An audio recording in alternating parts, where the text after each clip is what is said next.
And we're back with the little notebook and all the hidden gems of how I do what I do. And the last one today is going to be the weirdest and most peculiar one. I suggest you stay because it's something y'all can do real easily. But let's get into it. Unconventional things I've done to build unbreakable trust. 7. I fast for 72 hours. That's right.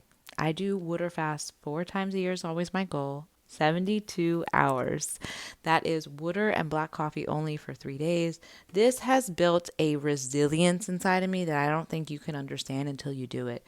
Really, there's not much about hunger and fasting. It's really all a mental game. And when you recognize that you can do whatever you set your mind to, this is immovable in the way you trust yourself.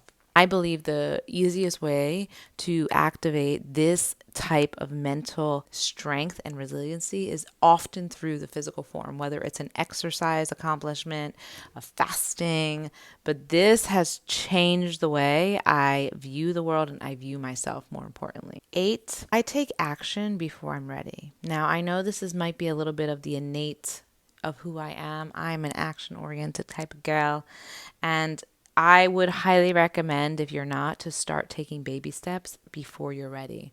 When you start moving before you're ready, you recognize that you'll be okay regardless. If you take a wrong step, if you turn the wrong way, in the end, you end up okay. So might as well fuck around and find out.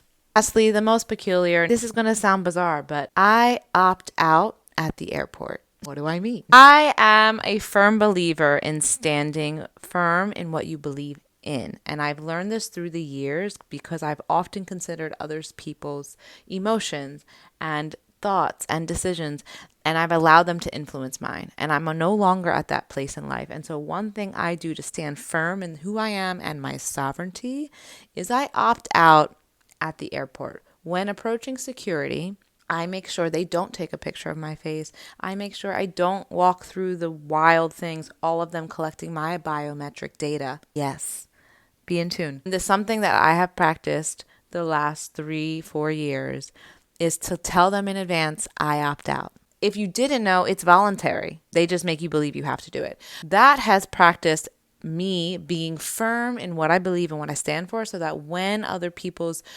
opinions and decisions and thoughts influence me, I am still able to stand firm in who I am.